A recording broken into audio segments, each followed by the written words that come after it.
오늘의 말씀의 제목은 내게 능력 주시는 자 안에서입니다. 제가 어릴 때 초등학교 때 슈퍼맨이 되는 것이 꿈이었습니다. 이 슈퍼맨은 우리 시대의 참 영웅이었어요.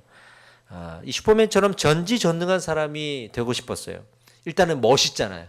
그리고 많은 사람들이 슈퍼맨을 좋아해 주잖아요. 그리고 내 마음대로 할 수 있잖아요. 하고 싶은 거 다 할 수 있잖아요. 그래서 슈퍼맨이 너무 좋았어요. 집에 있는 밥상 보자기를 어깨에 두르고 옥상에 올라간 적이 한두 번이 아닙니다. 우리 어린 시절에 그런 경험들이 아마 다 있으실 거예요. 우리는 이제 슈퍼맨처럼 살고 싶어요.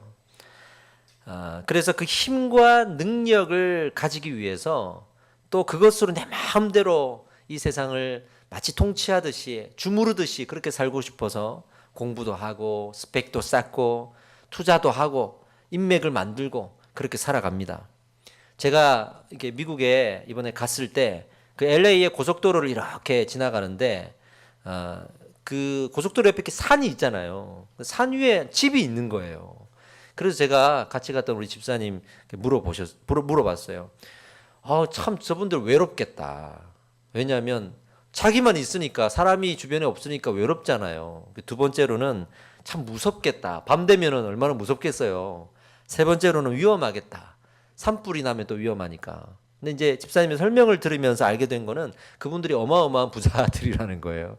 그리고 일부러 거기에 올라가서 사신다는 거예요. 그러니까 자기만의 공간이겠죠. 그럼 뭐 헬기 타고 다니면 되는 거고. 그리고 불나면 또 보상을 받으니까 괜찮은 거고. 그래서 이런 세계가 또 있구나. 이런 걸 느끼면서 어떤 생각이 들었냐면 우리가 그런 힘과 능력을 갖고 싶어 하는데 힘과 능력이 생기면 슈퍼맨처럼 지구를 구하고 나라를 구하지 않게 되겠구나. 우리만의 공간을 만들어서 거기에 필요한 것들을 다 만들어 놓고 다른 사람들과 좀 떨어져서 그렇게 살고 싶어 하겠구나. 그래서 로또에 당첨된 사람들이 전부 다 해외로 남모르는 곳에 떠나서 혼자 살려고 하는구나. 이런 생각을 좀 하게 됐습니다. 우리는 슈퍼맨의 능력이 부러워요. 하지만 슈퍼맨의 삶을 부러워하지는 않는 거죠. 이것이 우리의 본심이겠다. 이런 생각을 여러 차례 했습니다. 예수님을 믿는 목적을 한번 생각해 보자고요. 우리가 예수님을 믿을 때에도 그의 자녀가 되어서 얻는 권세는 참 좋은데 그의 마음을 얻어서 그렇게 사는 것은 또 부담스러운 게 또 우리의 진심일 수 있습니다. 능력만 받고 마음은 받고 싶지 않은 거 있잖아요. 하나님 능력은 받을게요. 마음은 됐습니다. 라고 하듯이 우리가 예수를 믿을 때 그렇게 믿고 있지 않을까 하는 생각이 드는 거죠. 그래서 어느 심리학자가 이렇게 얘기했습니다. 돈을 좋아하는 사람에게 돈을 많이 주면 자기만을 위해서 쓴대요. 근데 사람을 사랑하는 사람에게 돈을 주면 나눠서 쓴다는 거예요. 그래서 우리가 돈이 얼마큼 있고 물질이 얼마큼 있고 이것보다 내가 무엇을 사랑하고 있는지가 참 중요하다는 것을 또 알게 되죠. 우리가 예수님을 사랑해야 됩니다. 할렐루야. 예수님을 사랑해서 믿어야 됩니다.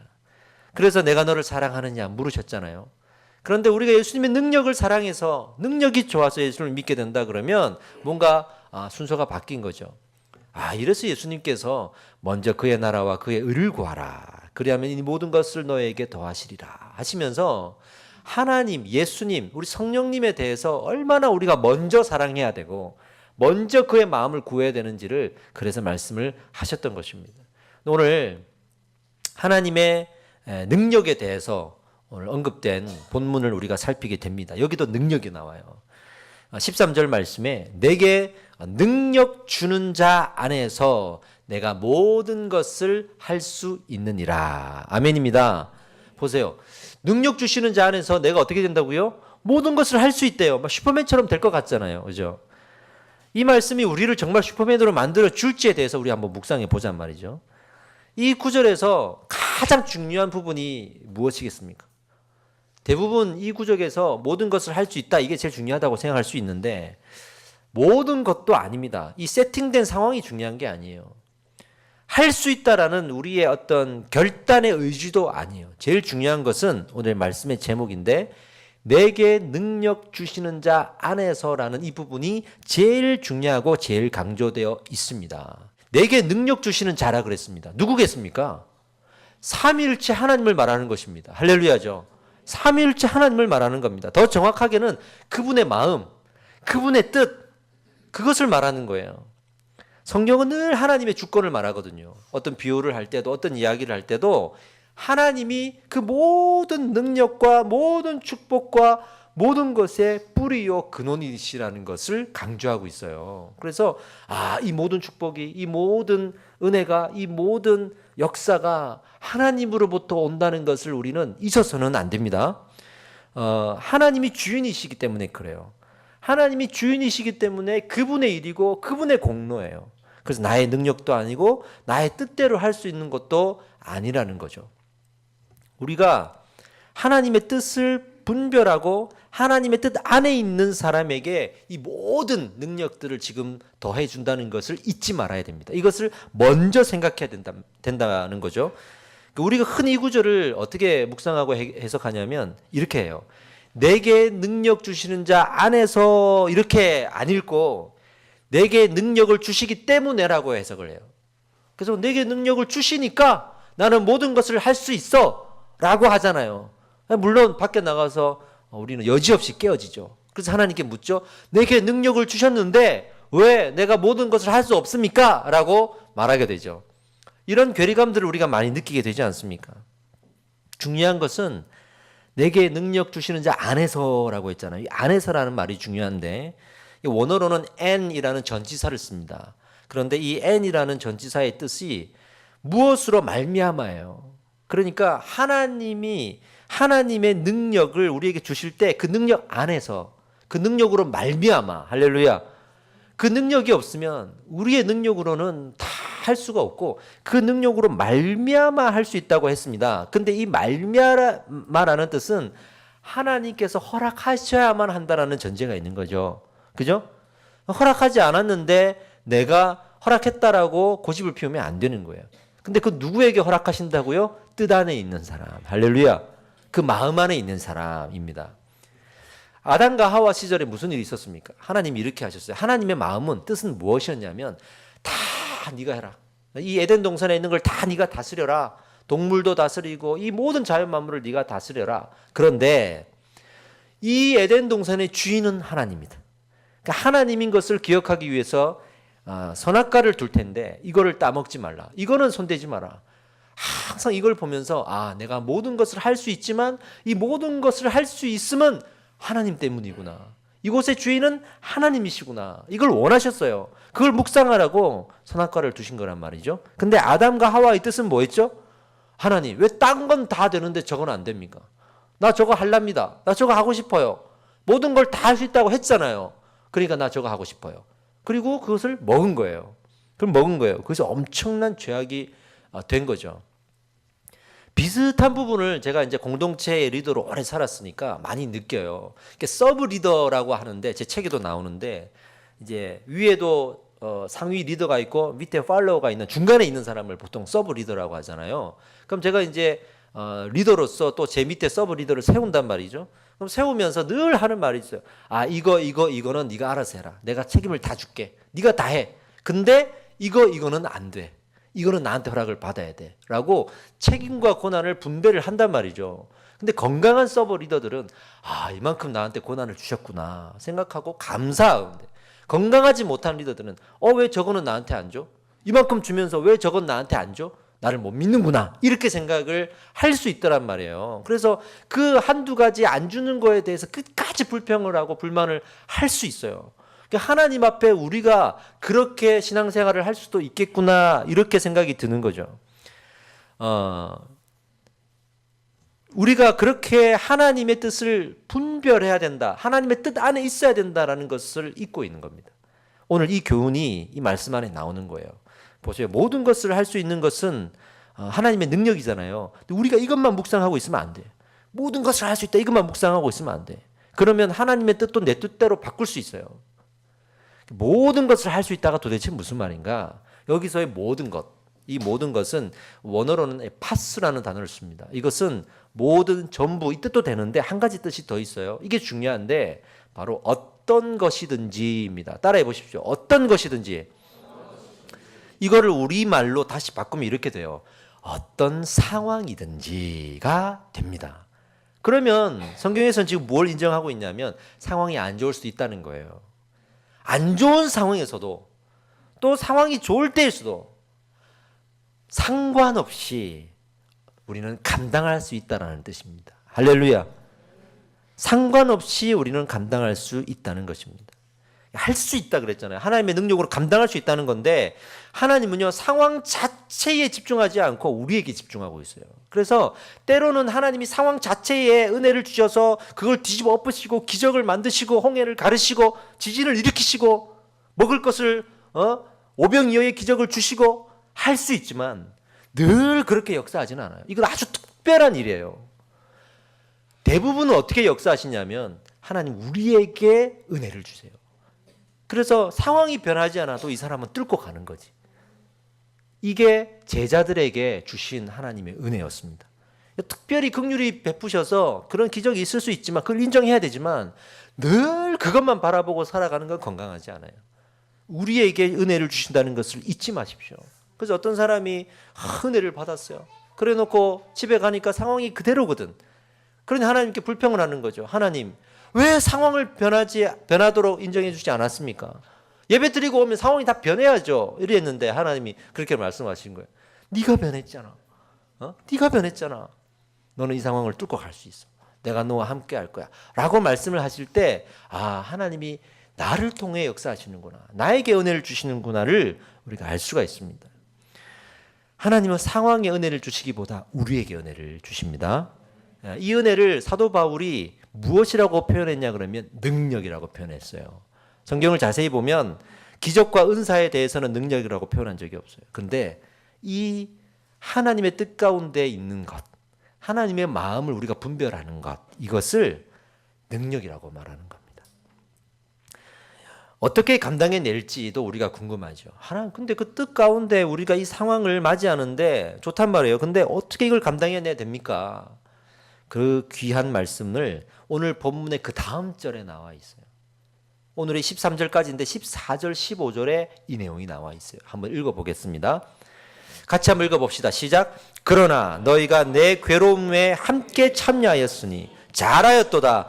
빌보 사람들아 너희도 알거니와 복음의 시초에 내가 마게도냐를 떠날 때에 주고받는 내 일에 참여한 교회가 너희 외에 아무도 없느냐.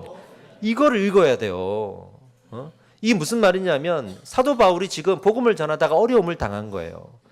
그러면 다른 교회들이 도와줘야 되잖아요. 그리스도인들이 도와줘야 되잖아요. 근데 안 돕는 거예요. 왜? 자기도 어려움을 당할까 봐. 근데 이 빌립보 교회는 사도 바울을 돕는 거예요. 할렐루야죠. 그러니까 바울이 이렇게 얘기하는 거예요. 너희가 고난을 당할 줄 알면서도 나를 돕는구나.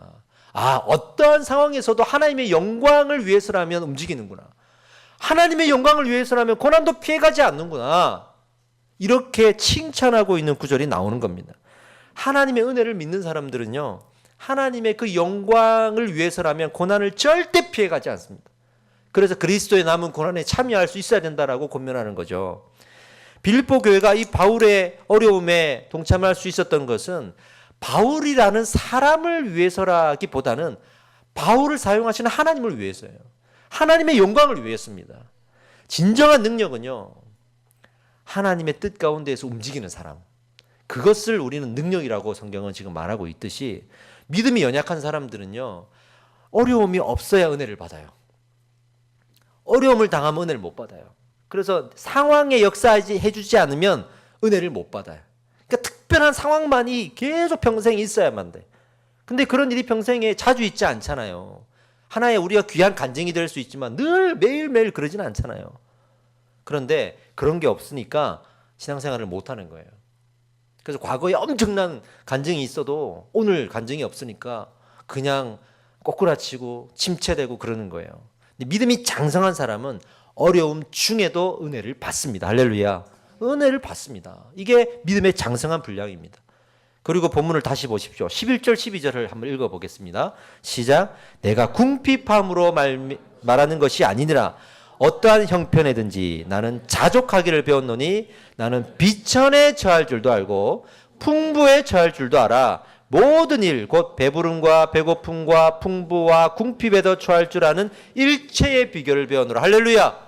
그러니까 지금 이 모든 것을 할 수 있다라는 전후의 말씀 가운데 이런 게 나오는 거예요. 그러니까 지금 이 말씀 뭐예요? 내가 어떤 상황이든지가 나오는 거죠. 내가 배고프든지 내가 배가 부르든지 궁핍하든지 그리고 풍부하든지 상관없이 나는 한결같이 아버지 믿음 들고 살아갈 수 있는 이 믿음의 일체를 배웠다. 할렐루야. 그렇게 지금 말하고 있는 거 아니겠습니까? 그러니까 하나님의 영광을 위해서라면 비천하든지 풍부하든지 상관없다는 거예요. 나는 일부러라도 그 상황에 처할 수 있다 이거예요. 믿음으로 살아낼 수 있다는 거예요. 이게 믿음의 참신앙입니다, 여러분. 어제 뉴스를 봤어요. 어떤 뉴스가 나왔냐면 현재 시점으로 구직 단념자가 58만 명이 넘었다 그럽니다. 이게 이제 1999년 6월 이후 최대치래요. 어마어마한 겁니다. 그러니까 구직을 일자리를 구해야 되는데 못 구했거나 그래서 단념했거나 하는 사람들을 모아보니 58만 명이 넘었다 그럽니다. 50대 실업자가 20만 명이 넘었습니다. 지금 제일 위험한 연령대가 30대에서 40대입니다. 직장에서 언제 자를지 몰라요. 예전에는 뭐 50대, 60대 정년 퇴임하고 뭐 이랬는데 지금은 그게 쉽지 않아요. 그래서 40대만 돼도 제 동기들도 다 지금 40대 넘었으니까 이 친구들도 가끔 연락해 보면 늘 불안해해. 이 안정된 생활을 언제까지 유지할 수 있을까? 마치 그런 거 있잖아요. 우리가 좀 이렇게 많은 여유가 있어가지고 돈을 좀 모으고 또 자금도 있고 해가지고 언제든지 내가 그만둘 수 있으면 내가 큰 소리 치면 살아갈 수 있는데 팍팍하게 하루하루가 돌아가는 거예요. 그러니까 당장에는 돌아가고 당장에는 남이 볼 때는 안정된 것 같아도 이거 이제 이게 무너지면 어떻게 할 수가 없는 거예요. 그리고 평생 20년, 30년 한 직장에서 근무한 사람이 그만두고 밖에 가서 어딜 가고 또 무엇을 할 수가 있겠습니까? 이런 대안이 있는 사람이 많지가 않잖아요. 그러니까 이 현실을 보면서 지금 벼랑 끝에 서 있는 사람들이 참 많겠구나 이런 생각이 드는 거죠. 신앙의 타협이 언제 오냐 그러면 더 이상 물러날 데가 없다고 생각될 때 타협하게 돼요. 현실적으로 내가 물러날 수가 없어요. 그러면 타협해서라도 내가 살아야 되니까 그때 신앙의 타협이 온단 말이죠. 삶의 여유가 좀 있어서 좀 내가 좀 뭔가 손해도 볼 줄 알고 또 나눠줄 줄도 알고 포기할 줄도 알고 헌신할 줄도 알고 해야 신앙생활도 건강할 수 있는 거지. 정말 하루하루가 벼랑 끝에 서 있는 그런 인생을 살아가면 신앙생활도 무너질 수밖에 없는 게 우리 인간이란 말이에요. 그래서 저는 늘 그렇게 우리 청년들한테 많이 그렇게 얘기합니다. 필요한 만큼 벌어라. 내가 무너지지 않아야 된다. 나는 뭐 돈 없어도 됩니다. 그렇게 바울처럼 자족하며 살아갈 수 있는 사람도 좋지만 잘 보면 바울도 무너지지 않으려고 일을 했어요. 그리고 그 돈을 벌고 후원을 받아서 자기가 자족할 만큼 자기가 이뤄냈다고. 그러니까 우리가 정말 무너질 만큼 없어져 버리면 여기 안 무너질 사람 별로 없습니다. 그러니까 필요한 만큼은 벌어야 돼.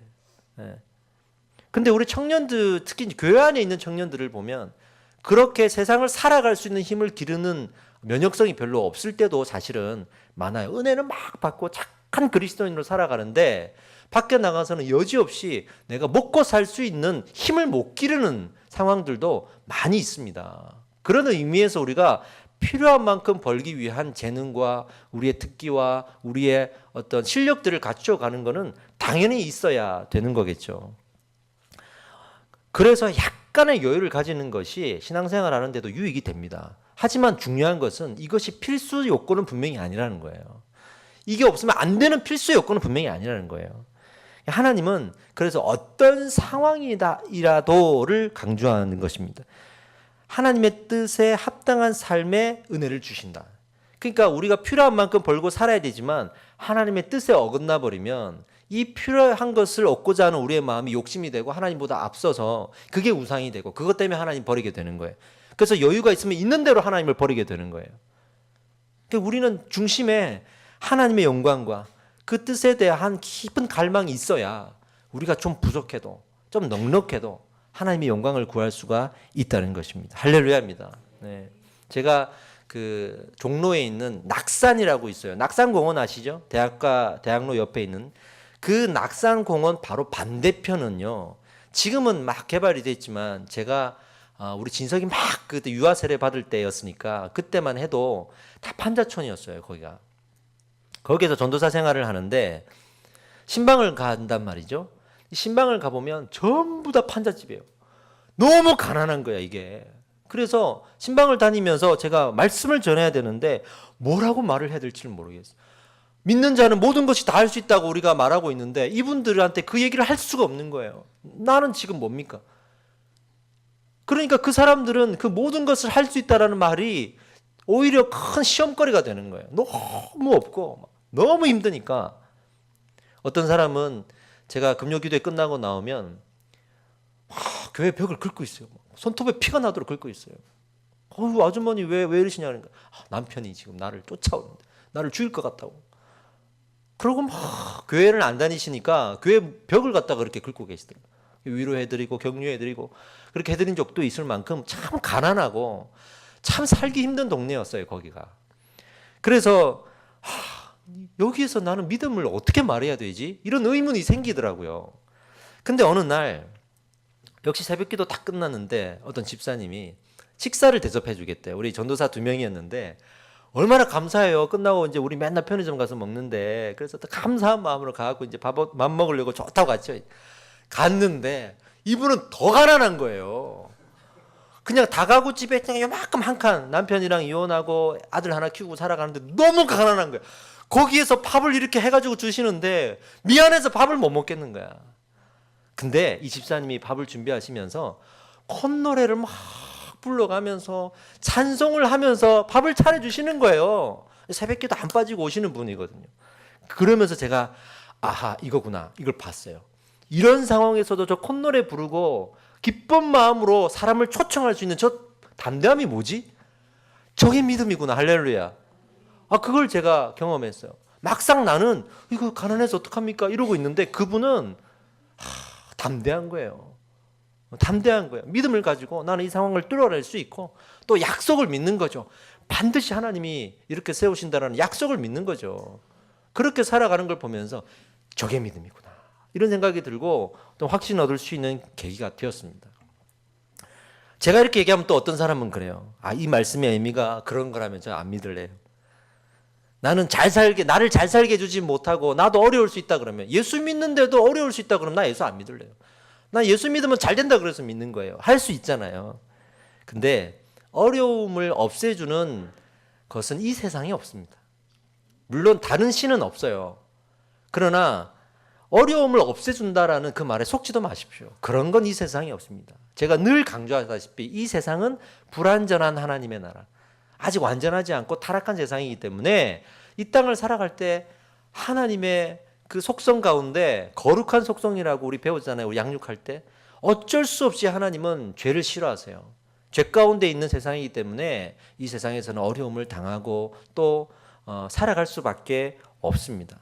진짜 어려움이 뭐냐 그러면 저는 이런 거라 생각해요. 내가 살아가면서 하나님이 없는 거, 내가 죽어서는 천국 가지 못하고 지옥 갈 수밖에 없는 인생, 이런 게 진짜 어려움 아니겠습니까?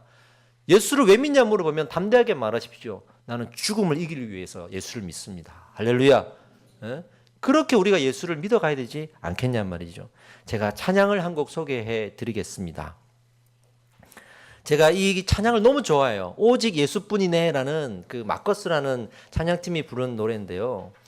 너무 이 찬양이 은혜로워요. 제가 가사를 한번 불러드릴게요. 은혜 아니면 살아갈 수 없네.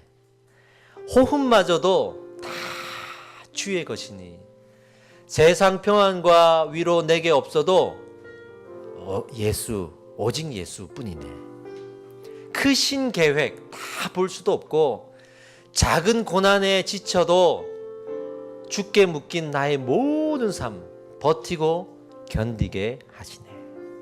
이 가사 중에 제가 어느 부분에 특별히 은혜를 많이 받았냐면 작은 고난에 지쳐도 버티고 견디게 하시네, 이 부분입니다. 우리는 버틴다, 견딘다 그러면 좀 믿음 없어 보이잖아요. 그죠? 우리 찬양의 대부분 가사들은 어떻습니까? 우리 승리할 수 있다. 우리는 하나님의 그 은혜 가운데 우리는 이길 수 있다. 나는 이겼네, 승리하였네, 그런 거잖아요. 근데 이 가사 보세요. 버틴다, 견딘다 이러니까 믿음 없어 보이잖아요. 근데 이 가사를 가지고 성경을 보면 성경에서 이 버티고 견딘다라는 말을 딱 한 단어로 표현한 게 있어요. 뭐냐면요, 인내라는 단어입니다. 인내라는 뜻은요, 우리가 아무런 마음고생 없이 이기는 그게 아니라 버티는 거예요. 참는 거예요. 그 성경에도 참는다, 견딘다, 버틴다라는 의미가 나오더라고 이게. 여러분, 요한계시록 14장 12절에 성도의 인내가 나옵니다. 이 성도의 인내가 뭐냐면 제가 읽어드릴게요. 성도들의 인내가 여기 있나니 그랬어요.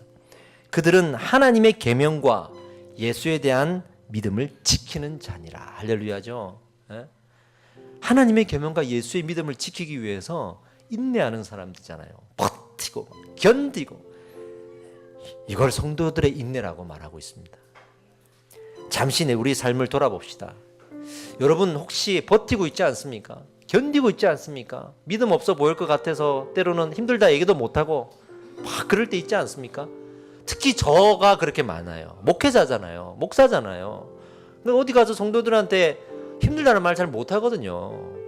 남들은 SNS라도 막 힘들다, 막 요즘 힘들다고 해야 좋아요가 많아. 나 잘 된다 그러면 시기하고 질투하고 해가지고 힘들다고 해야 좋아요가 많아. 근데 저는 그것도 못해. 생각해보세요. 제가 SNS에 오늘 힘들어 그러면 다른 사람들이 뭐라고 생각하겠어요? 아유, 성도님 때문에 힘들구나, 교회 때문에 힘들구나, 여러분 때문에 힘들다는 거야 결국에는. 그러니까 그런 말 쓰면 안 돼. 힘들어도 그냥 하나님 앞에 가서 엎드리는 거죠. 그죠? 그러면서 때로는 편은 못 내겠고 막 버티고 막 견디고 막 그래야 될 때가 있어요. 그럴 때 가끔은 내가 믿음 없어 보이는 것 같은데 성경을 보면 힘이 나. 왜냐하면 성경이 그런 나의 삶을 보고 인내하고 있구나, 성도의 인내를 네가 감당하고 있구나, 이것이 바로 모든 것을 감당할 수 있는 그 믿음이라고 칭찬해 주시는 거예요. 그렇게 또 인내하는 자에게 하나님은 어떤 열매를 주십니까? 인내하는 자에게 반드시 이 상황을 이겨낼 수 있는 모든 은혜들을 다 부어주십니다. 이 모든 것을 너희에게 더하시리라 하시잖아요. 그 약속을 믿는 거죠. 그 약속을 믿고 기다리고 인내하는 거죠. 할렐루야. 여러분 포기하지 마십시오. 잠깐 내가 버티고 있고 막 견디는 부분들이 있더라도 그것 때문에 자책하지 마십시오. 하나님 죄송합니다, 또 너무 힘듭니다, 저 막 쓰러지기 직전인데 버티고 있는 거예요 할지라도 그 버팀에 우리 하나님이 놀라운 영광을 받으시는 거예요. 대부분의 사람들은 버티며 살아갑니다. 정말 견디며 살아갑니다. 아닌 척해도 다 그렇게 살아갑니다. 그러나 그것을 우리 하나님께서 얼마나 은혜로 덮어주시는지 오늘 하나님께서 이런 답변을 주실 거예요. 내가 그런 버티고 견디는 너에게 모든 것을 감당할 능력을 주겠다. 할렐루야. 오늘 기도합시다. 기도할 때 하나님, 나에게 하나님의 뜻을 사모하고 그 마음을 분별할 수 있는 능력을 주십시오. 그게 진정한 능력인 줄 믿습니다. 하나님, 나에게 어떤 상황에서도 믿음으로 이겨낼 수 있는 능력도 주십시오. 그 능력이 진정한 능력인 줄 믿습니다. 하나님, 나에게 지금 내 상황에 감사할 수 있는 능력을 주십시오. 지금 넉넉하게 이기지 못해도 이거라도 감사하고, 하나님 내가 이만큼 감사하겠습니다, 이거라도 감사하겠습니다. 우리 집이 아무리 가난해도 그걸 모셔가지고 밥 한 끼 내주면서 콧노래를 부를 수 있는 이 감사가 있다 그러면 하나님 정말 그 인생이 복된 인생인데, 아버지 오늘 내가 그런 믿음을 갈 수 있도록 역사하여 주십시오. 이렇게 기도하셔야 됩니다. 할렐루야.